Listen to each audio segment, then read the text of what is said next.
So let's look at this, because last time when we were talking about the sanctions, as of now, I think we have about 37 countries that are on sanctions. That's the security, the UN sponsored sanctions. Now, of the 37 or so countries that are on sanctions as we speak now, only North Korea and is outside the African bracket, because the other Arab countries are also. Did you say US or UN sanction? On the UN sanctions, that on the as of today, and most of these countries are now the African countries. Of course, when you talk about US, that's also another discussion that we'll have to look at. I was sharing with the Council Rugaramase. Do we have some of these sanctions that are illegal? But we shall look at that. So we are looking at who decides to sanction who, and for what, and why. So this is some of the things that we are looking at. And I think from there, we'll go straight to the third party stance that you are talking about. And let's look at that and see how it affects, because we looked at the types of sanctions in the past. But let's begin from there. When it comes to the third person, that if I don't like you, that I may not punish you, but I go for Council Garama, who is your friend, to punish him because you relate with him. How does that work? Me or him? You. I thought you wanted him to. Okay, fine. But I just want to start from the point that you said there are 37 countries of UN sanctions. I'm not so sure about the list. But all I know is that United Nations does not throw sanctions anyhow, because United Nations has a very strict method of sanctioning, either passed by Security Council or otherwise, even if it was a resolution of General Assembly.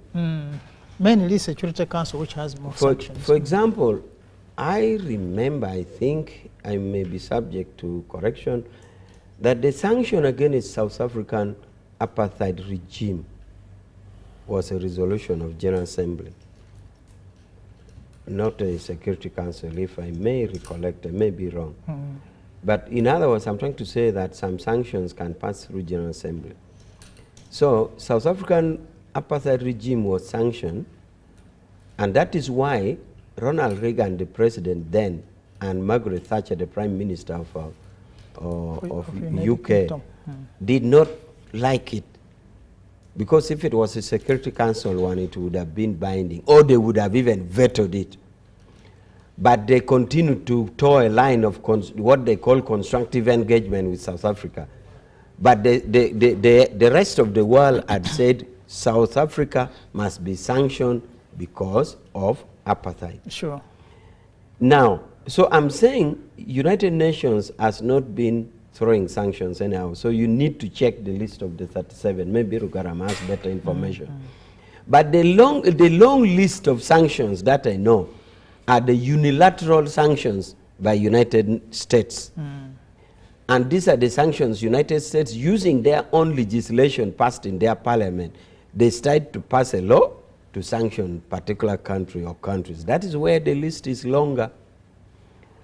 Now, about its legality, the legality in the sanctions by UN, those legalities are established because to be passed by General Assembly, no, Security Council, and one would cite its basis on international law. One would cite the basis. Where legality has been questioned is on the unilateral one. But even there, that one is difficult because the Americans or the British who pass, like the one they used on our Speaker of Parliament, if you question UK, they'll say, is there any international law that prohibits us? And if you check clearly, there is actually no international law which prohibits them because they come through their domestic legislations. What has been seen to be illegal, though, is the gravity. That if it is it is so grave that it affects the human rights of a particular country, it can be seen to be illegal, because it is now interpreted in relation to the other conventions. But even this one has failed to pass the test. For example, in Cuba, during COVID, the sanctions in America disabled Cubans from getting oxygen. The Cubans failed to get oxygen during the sanction. And somebody was saying, if it affects human rights to this degree, where your sanction prohibits getting mere oxygen, then that is an illegal sanction. So, maybe I hint on the third party, because I saw you were much into it, then I give the floor to my friend, is that the third party sanction may not exactly work like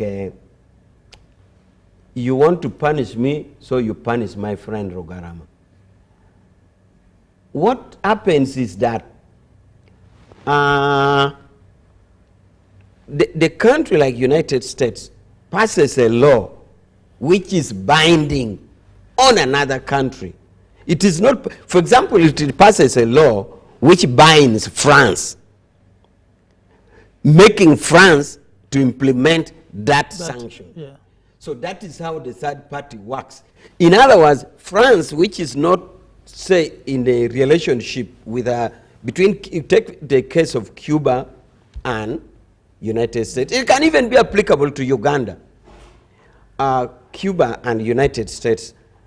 And America, therefore, passes a law which says, should a French national fly to Cuba, then that French national loses a right to a visa in America. In other words, the intention is to discourage tourist industry in Cuba.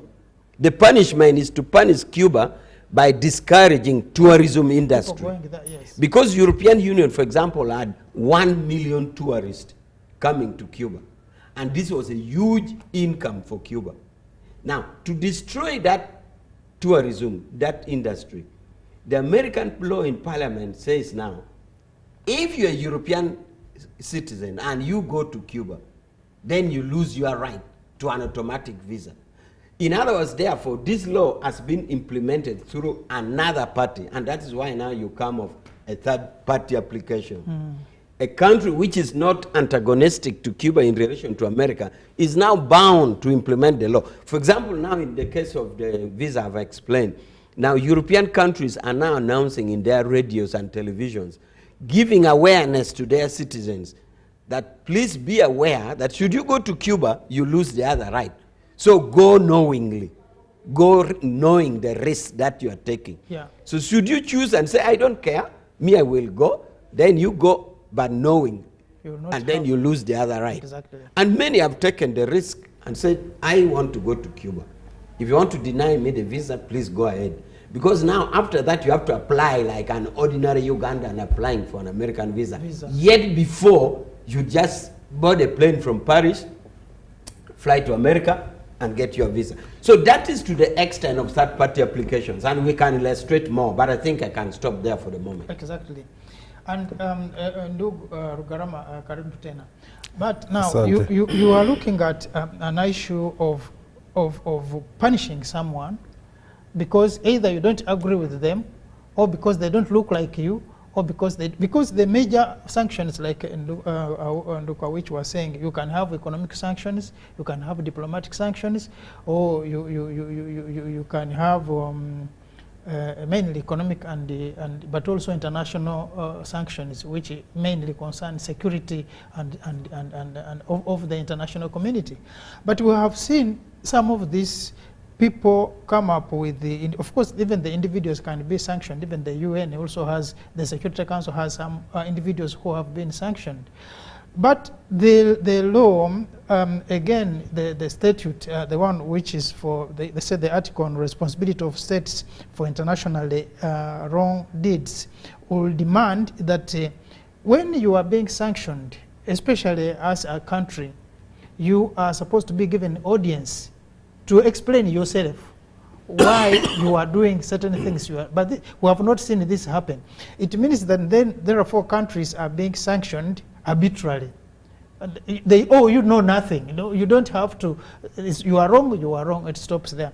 So continuing from his submission, do we look at some of these sanctions as illegal sanctions? He gave you the example of Cuba. Comrade Mtuta, my brother, Comrade Awichpora, brought it out very well, especially on the example of Cuba, our friends. This whole thing called sanctions, in my opinion, is nothing but a show of might, and in majority of the cases, we are looking at expression of arrogance. You talked about the UN sanctions. And the rest, of course, the UN is equal to European Union and America.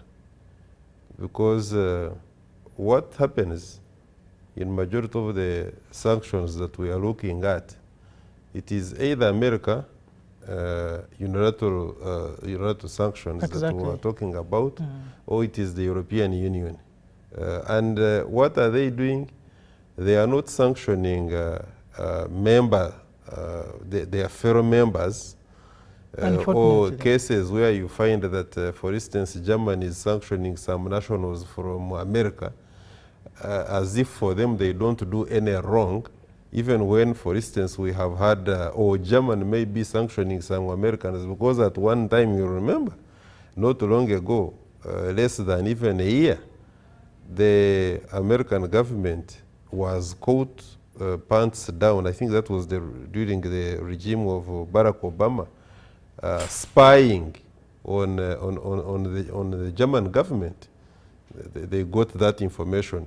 Now, I don't know why they couldn't implement certain sanctions against the American government. They didn't do that, mainly because probably both of them were guilty, because they may be spy on each other, but they were not going to wash their dirty linen in public. There is a way they manage their own wrong deeds. What we have seen, for instance, is that although I cannot say completely that Africa, for instance, we don't have our own share of blame. You know, there is when they sanction some political leaders, and the political leaders we have also not helped themselves. Some have not helped themselves by doing the correct things, whereby we would come up as the lead and say, but really, was this necessary? Sometimes we have got a crop on the African continent and elsewhere of political leaders who do certain embarrassing stuff that even when the Europeans and the Americans come up with all these manner of sanctions, we have a tendency of sitting back and saying, finally, after all, let them be sanctioned. But at the end of the day, the truth of the matter is, majority of these sanctions, either against the country, because when there is a thin line between a country and an individual. Because if you say, for instance, you are sanctioning a speaker, what happens? Because the speaker must execute the duties of a speaker, and you are not a speaker to your family members. It's Uganda. We are talking about Uganda. So differentiating becomes very difficult, and you end up therefore affecting the operations of a country in that regard. But let me also say the following. Why I said it is an expression of arrogance, and they don't even give a damn. You Mututa, and honestly, I know for a fact that Comrade Paula here knows these things.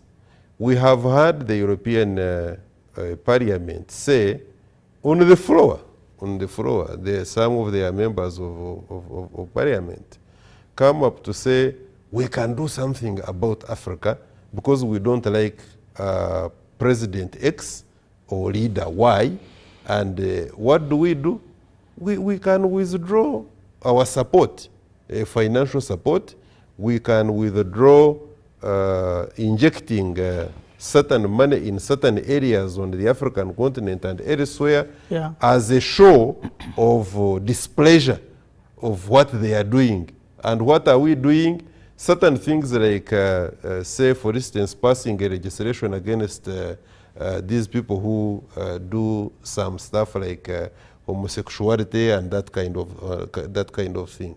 So, of course, when you argue in that direction, you will get a sizable number of our public coming up and say, no, that's a tired argument.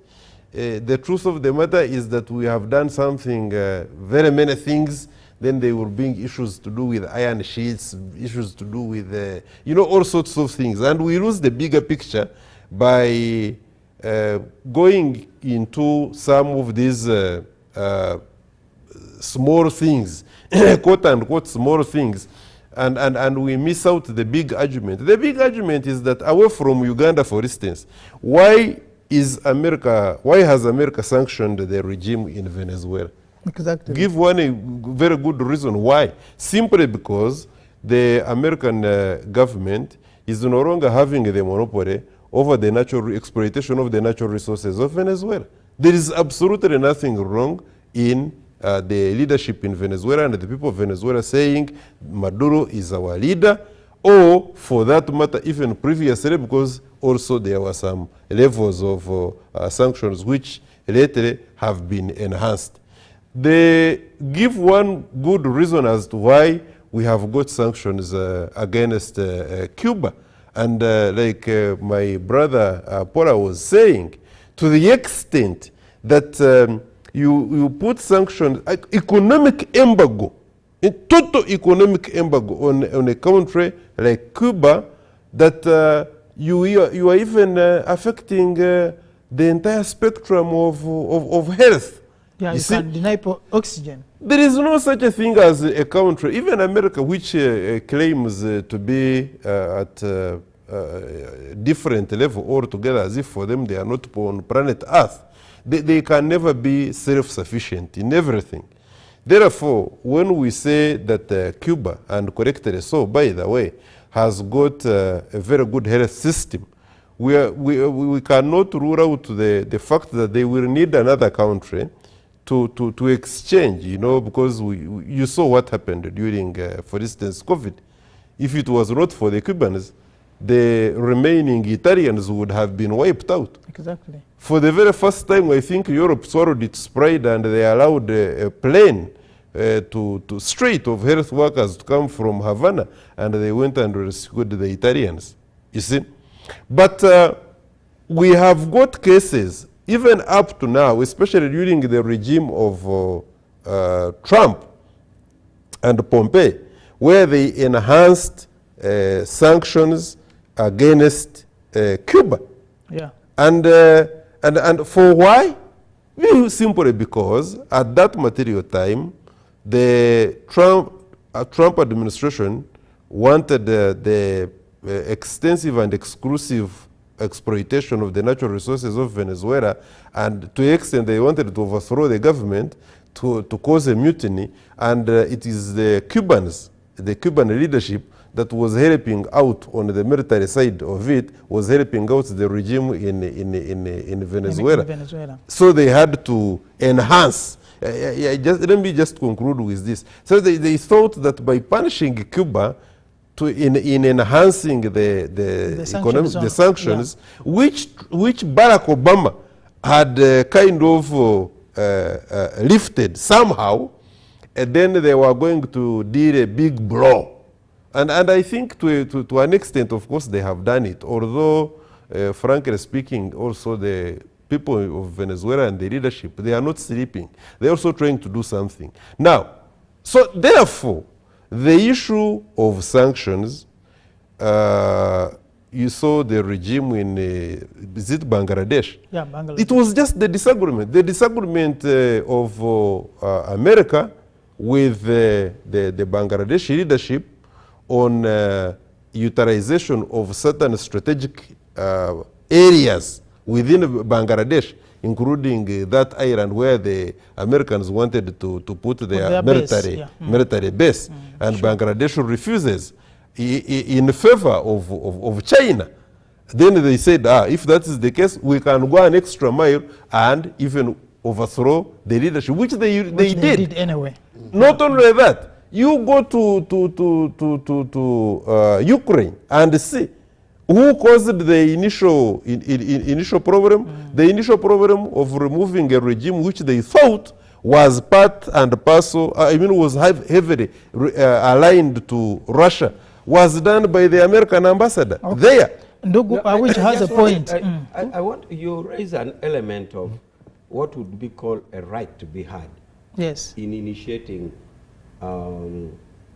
sanctions. Yeah. You were asking whether that right is applicable or whether somebody suffers a violation because that right is not exercised. Just to say about Cuba, just like as bullet point is that there has been 30 United Nations resolutions in Cuba against sanctions. Yes. And all the 191 countries vote in favor of Cuba, except the other 193 is 192 is USA and Israel. Yes. 1 to 30 resolutions, meaning the whole world is against it. And that is why European Union keep coming to Cuba. The other aspect is that to enforce the sanctions, the third party application I was saying, if a ship docks at the harbor of Cuba, if say a German ship, the payment through international transfer system of money, if it is to be done internationally, America blocks it. Therefore, now ships fear to come to Cuba. That is another illustration of the third part application. But back to this element of right to be heard, whether in initiating policy it is that. Now, if it is states, maybe somebody could argue to the extent that the right is exercised. For example, if Security Council is discussing Uganda, exactly, even if Uganda is not a member of Security Council at that time, because there are 15 members with 5 permanent. Now 5 permanent, then the other one are not permanent members. Uganda has ever been there, you recall recently. Yes. But assuming they're discussing Uganda in Security Council today, and Uganda is not a member, Uganda is free to go and get a slot to express itself.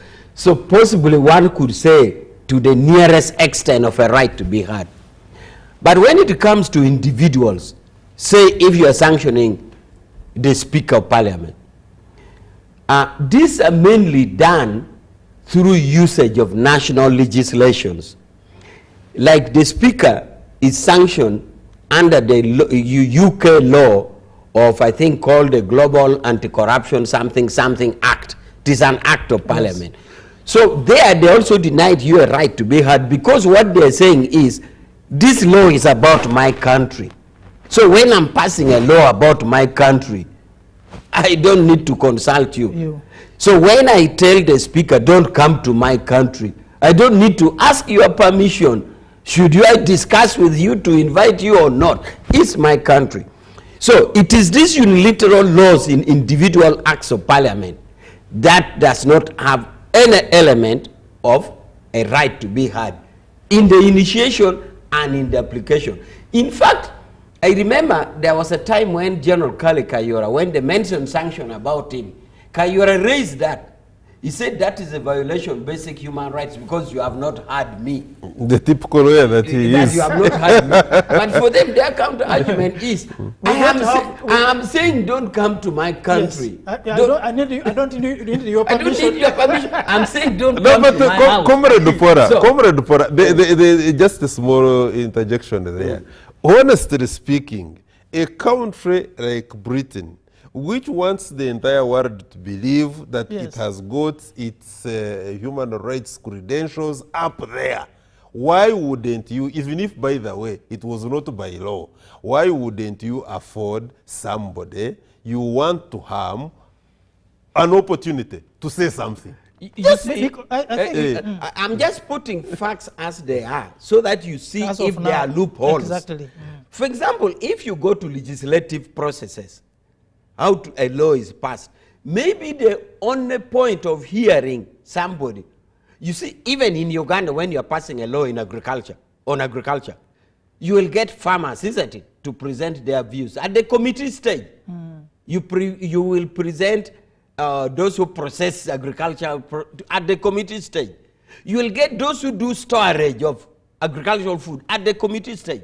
So the only stage I think one could have an input in this individual legislative process is, for example, if there a group of foreigners in UK, they could ask the Committee of Parliament that we want our views heard. But that will only be heard at the committee stage in the process of legislation. But once it becomes a law, it will be implemented as it is. I'm stating you the facts as it is. Yeah, but unfortunately. And Ndugu Awiji, I think I buy the idea that someone can sit in their country and say, don't come to my country. On that one, they don't have to consult you. They are under no obligation to say, should you come or not come. But if they are going to freeze my assets, which I have in that country, that I need to be heard. But also, when you look at it, it is such that it is legal if this sanction is discussed at parliament level or in a cabinet of that country, or it is passed by a competent court that this person has been sanctioned. It's understandable. But we are looking at sanctions like this sanctions where you would buy this chairman of the American Committee on External Relations, to push Mendez, yes. You will just give him 100,000 and he will go and see the president and they will authorize a sanction. Even without parliament, it could happen, and we have seen this happen. And we are saying that maybe, can we have a competent group, a competent legal arm, where people can go for redress if some of these arbitrary sanctions are imposed? Well, first of all, about the other guy, Mendez. Mendez, yes. Mendez, you see, that is what I had said, that if it is in the legislative process, say, of a given country like UK, a group can say their views there. And that is where there's room for corruption. And it embarrassed them because they said they were corruption proof. Exactly. And it was really real embarrassment. Because this is a head of a committee, which ideally, if it tables its findings to the plenary, it will metamorphosize into law. Exactly. So if the man is himself corrupt, then you're going to pass a corrupt law. And that was a shame. Therefore, that is the window. Now, about the legislative redress system, you see, ideally, anybody would have a way to raise your matter to a court. You can go, you are free to go. But remember, you are free to go to that court. There are other preliminary objections for areas of admissibility. Is it admissible? Maybe you are saying you should create a court that it would admit. But say, for example, if you go to ICJ, ICJ may have issues of admissibility of individuals. Is it a court that admits individual claims, or it only admits state claims? Yes. So you will suffer from inadmissibility question. Therefore, if it is not admissible, if we don't have a court which admits individual claims, then maybe you are saying this is a right time for the world to come with such a forum. Like the world came up with a forum of what you call the Rome Statute. Yes. The Rome Statute was to try individuals who ideally, what you call ICC, it is called Rome because it was passed at a conference in Rome. So the Rome Statute, which is the ICC law, is a law passed to punish, to try individuals who ideally states don't have power to. For example, coin has run to Central African Republic. Uganda cannot get coin. It is out of its jurisdiction. Uganda would have arrested if he was in Gulu and tried him because we have International Crimes Division. Exactly. Therefore, I see your argument saying, isn't it time to think about creating a forum which addresses individual complaint mechanism? Sure. In that case. Because we have been discussing here some of Otherwise, the current legal regime, I see a lot of preliminary. You can file a case. In ideal cases, you lose with cost. Because remember, when you file a case and it is dismissed, if it is normal jurisdiction, you'd pay cost. First, they tell you are free to bring. Exactly. But when you are free you are to not bring, free to lose it. you are not free to lose. Should you lose it, then the cost is slammed on you. Although at international, there wouldn't be such a thing. So if there's a thought for a remedy of that kind, then it is time to exhaust or to think where there are remedies of individual complaint mechanism, where you'd not be thrown out for inadmissibility. Yeah, because looking at, Nuguru Garamasu come to you, looking at the issue of the Ugandan speaker, they blanket it that she's corrupt, she's doing this, but is there a competent court that has proven that the speaker is corrupt? Or has this sanction before it is passed been subject to legal interpretation and considerations? So if that is not done, then where is the right of the individual who is being sanctioned? We are not saying the speaker is clean, fine, but has it been subject to the due legal process to find her guilty so that she's sanctioned by a country or she's sanctioned as an individual? You see, Comrade Mututa, it is, this is very painful. Painful in the sense that we may have our internal politics here in Uganda, like there are other internal politics elsewhere. But of course, in the cases of bigger economies like America and majority Western Europe, they want to exert their internal politics to the rest of the world. And they have done it before and they will continue doing it. Some of these sanctions, because we were here talking about weaponization, so for instance, of the dollar, weaponization of the pound, weaponization of the dollar, freezing of the, because you see, when they sanction, when USA sanctions an individual, for instance, what does that mean to the rest? Comrade Pora was talking about, was giving an example here, that if, for instance, a ship docks at the harbor in Cuba, it will be very difficult for any transaction to take place because the transaction will be taking place through a payment mechanism. And that is why, for instance, on the African continent, we have got this Pan-African payment mechanism that is coming up. Some of these things are getting solutions, you know. It is not going to come immediately, but as long as there is a program in place to sort out some of these challenges, the creation of this alternative of the Bretton Woods institution in the World Bank and IMF, the BRICS, is intended to cure the problems that are created from the World Bank. And the World Bank, in my opinion, is nothing but, and I have argued here before, but Washington Bank. This is the American bank. It's a club, yes, yeah. See, It's someone who's bank. You cannot be a CEO if you are not an American. You cannot, you know, here my brother who has worked with these perpetuators of colonialism and now neo-colonialists, Pora knows them, and the Pan-African that he is, of course, he's still a diplomat. So some of these things he may not be so comfortable talking about, but this guy is just nothing. But they pose a lot. We are here talking about the Rome Statute, for instance, and just to look at this prosecutor, the ICC prosecutor, is he not an American? Should be an American. And when he brought preferred charges, he framed up charges against the Netanyahu and his counterpart, the defense minister.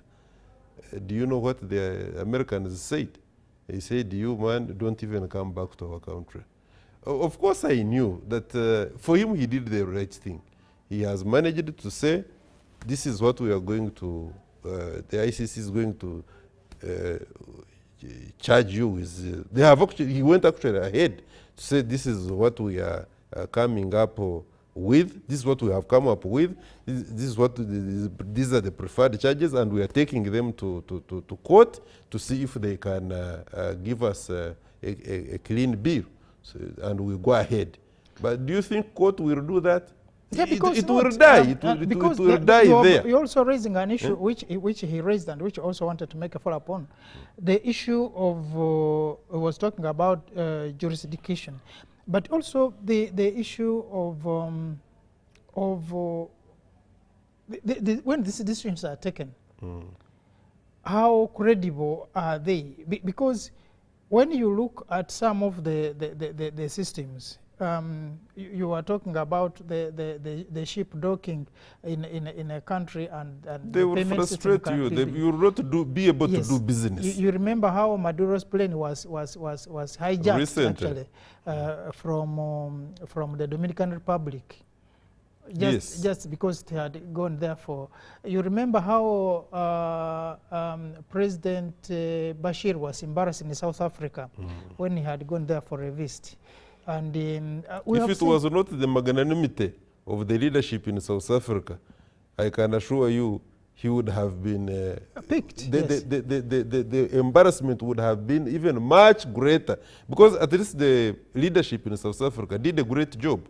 He said, no, this is our visitor, and we must see to it that he goes back to his country, even when there were such bizarre attempts. Yes. The fact so here... when you see what is happening in these countries, what we're taking to the viewers out there is that not that Africa is the worst place that people have ever lived in, that we have even worse things elsewhere outside of this Africa. We're not saying that Africans are clean, and of course we know our problems and we appreciate those problems and that we need to work on them. But what is happening elsewhere is even worse, and it becomes even more problematic to us when it comes to implementation on some of the things. You know, America, for example, is not part of some of these establishments, the ISIS and others. No, they are not party to so many of them, even where they are party by them. Because you see, look, even when we go to the, for instance,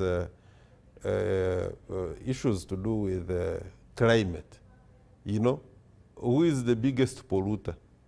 Biggest polluter is America. Even when they are the one, you remember the Kyoto Protocol, then the Paris Treaty. They are the ones actually who proposed the Paris Treaty, and they frustrated it. Exactly, after Obama left. Yeah. So about you mentioned a plane which was captured in Dominican.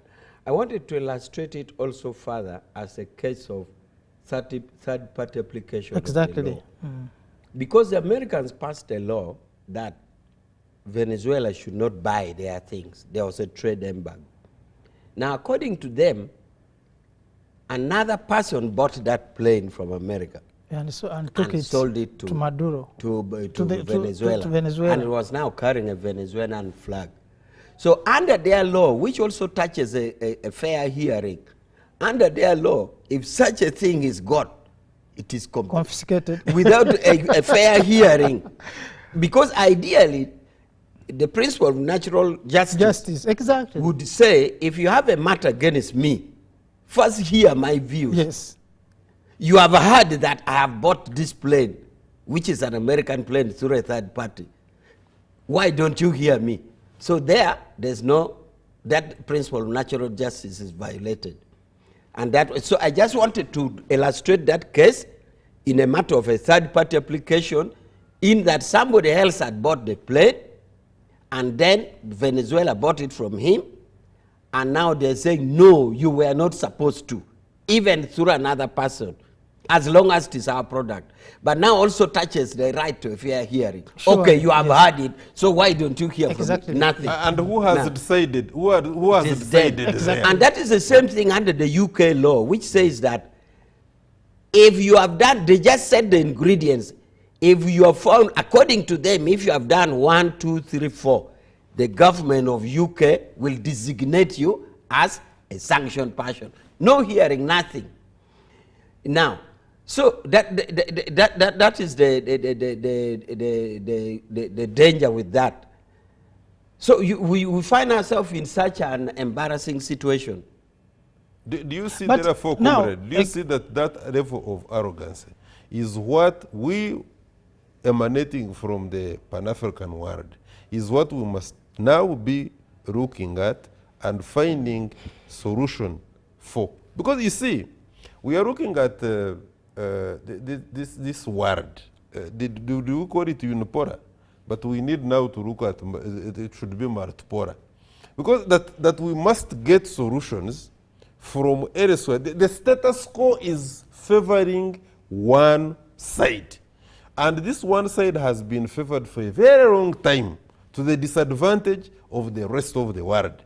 We are saying, look, if, for instance, nobody sat somewhere and said by consensus that the dollar becomes the global trading currency. Now, if you have the country that actually whose currency is the dollar, you have to a greater extent weaponized this dollar. The rest of us who are actually affected by your weaponization of the currency, of your local currency, we must find an alternative of having to trade amongst ourselves. And if that is going to be brought about by the creation of BRICS, so be it. That's why we are saying, if you are to, for instance, confiscate a plane, you can imagine that the plane of the president of a country, Venezuela, is in a Dominican Republic, and because you have got a Dominican Republic as your appendage, you have a right and the capacity, and because they have the power, you know, to put it. What will the Dominican Republic do? Even if they were against it, they would still take the plane. You see, if you do such things with impunity, then it is high time that we developed an alternative thinking and way of doing things, whereby we say, okay, fine. Because you see, America is not going to continue having a monopoly of manufacturing planes. Yeah, Other but now, countries will also do. my problem, and which we discussed with him the other time we were here, can us Africans sit down and sanction a person? Could we even have sanctioned this man Mendez, who this crook actually that now he should now never step on the African continent, a or have resolution, nothing a to deal. resolution by African Union. Yes. Is that what you are saying? Yes, You see, because let me tell you. he last time he said that can be done, but we don't have the capacity to enforce. To enforce now, it. if we cannot enforce I agree with Pora on that. You see, look, yes, we may not have the enforcement we have. I mean, this guy, if it is Mendez or any other person, and he lands in Abuja, and we also grab him. And no, we put him on the next plane. We put him on the next plane and say, go back. What will happen? And America is going to get its bases in Accra that to attack the Nigerian government just because of that. Of course, it will create a diplomatic embarrassment, and they will do very uncharitable things, you know, because they have the power. They have got, you remember what Trump was saying some time back when we said, no, we no longer want this military base here. Japan, for instance, told America, when there was a rape of, was it a 14-year-old Japanese girl? He said, no, we please pack everything and go back. And because Japan is a big economy and they are strategically very important, so there were talks. But for us on the African continent, the sanctions, because we are still keeping with the topic, sanctions, you see, and my original argument, and I'm sustaining the same argument, that mainly, even when we know we also have our own problems, we have owned them. It would be very dishonest of us to say, no, we are simply being victimized simply because we are weak. There is where we have got a portion of the blame, yes, and we have got to work on ourselves. Yes. But The truth of the matter is that in a majority of the cases, when you look at the level of sanctions, globally speaking, and these sanctions by America, by Europe, Western Europe, is largely simply because they want to show you that they still have the capacity to do what they want to do with you, and you will do nothing. And look at which. Now, I'm saying that part of the remedy to the current fix is in ideological clarity. If leadership in Africa were ideologically committed, Sure. they would solve. For example, China was sanctioned by the United States for over 70 years. There was total sanction on China. And the ideological clarity on China got their commitment and did their things until President Nixon visited China and the sanction was lifted. And where's China economy now? Even, by the way, now Russia is under sanction. But the ideological commitment, everybody knows that Russian economy is doing better. Therefore, I agree with my friend, my brother, Comrade Rugarama, that there are alternatives of doing business, either with China, with India, with whoever, that will agree on your models of payment, whether in gold or any other method. You can agree to do it, and then you leave the dollar. So this is why I'm saying it is an ideological orientation, a commitment that leaders can do. To say, we're not even quarreling with you. If you don't want to sell to me, Leave. can I sell to somebody else who can buy? And if you don't want your dollars, can I get anything else to pay? And then eventually, if you do it well, they'll say, no, no, you come back, let us do it. That is what has happened. China is now one of the biggest traders with the United States. Exactly. But China was under sanction for 70 years until America went back. So it is an ideological clarity. And I know there are many African leaders who are committed to this ideological commitment, including our very own President Museveni. President Museveni is one ideologically clear person who will tell you, I want to trade with you, America, as partners. But if you don't feel like so, I will trade with someone else. Yes. On the method of payment, we shall agree. And I don't even, Museveni doesn't even need to quarrel with anybody. It is business. Exactly. So the easy way is that ideological clarity and commitment. Because if you are not ideologically grounded, you will shake and you will not move, or you even start begging and crying. We shall pick it right from there next time, because then we are looking at how clear can we be when some of our leaders can hide under. We remember the other time they were telling Ruto that he's going to be the next member of NATO from Africa. And Ugurugarama, your closing shot as we wind up the program. My closing shots really to our esteemed and dear viewers. I'm glad that I'm back, and I will be on for a very long time. I'm glad that UBC continues to afford us this opportunity. I'm very happy for my brother. Had taken some time, Comrade Awiche Pola, our Director External Relations at the movement, but most importantly, a renowned Pan-Africanist who gets issues because he's a UN guy, so I don't know how he balances the two. But as far as the sanction topic is concerned, I don't think that we have even done justice to it. No, we will continue. Honestly, we will continue. We'll continue with this topic series, for the next two episodes. Shall be continuing. Thank you so much, bro. Yes, I just like to say that my interface for 8 years with the United Nations has not reduced my Pan-Africanism. If anything, it has helped me to understand the details.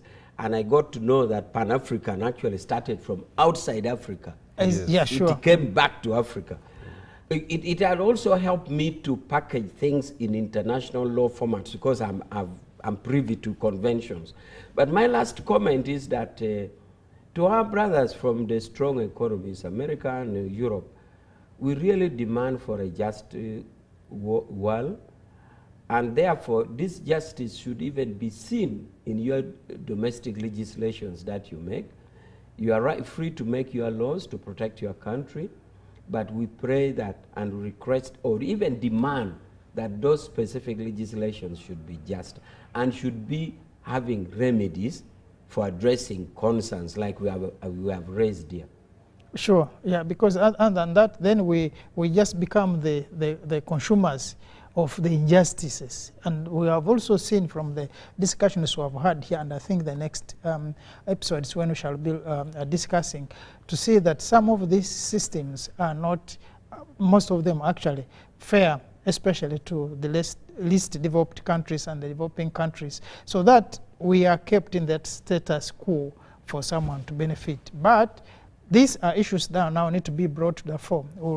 I think next time we meet, as we talk, we'll continue with these sanctions. We'll also be looking at the credentials of some of the leaders. And if time allows, we'll need to examine the contenders of the contestants of the African Union chair, to look at them and see who holds actually the African credentials amongst them. We seem to be limited with the Gund because this is time for East Africa, and if about 4 countries now have already decided that it is Mzee Baba Odinga. I think really there's nobody that can come from West Africa and say, now I want to be the chair. It just doesn't work that way. Exactly. But thank you so much, viewer, for being with us for all this time. And I'm sure next time we shall, like promised, be continuing discussing this issue of sanctions, because as Africans, we're on the receiving end. But should it be like this forever, or someone has to come up and explain our case? We thank you so much for your time with us, and we wish you the best of the weekend until next week on the same Friday, when we shall come back as we are continuing with these sanctions, the discussion of sanctions, and see where Africa stands in this. And thank you so much for the time. Until next week on Friday is when we shall meet again. Have the blessed of the weekend.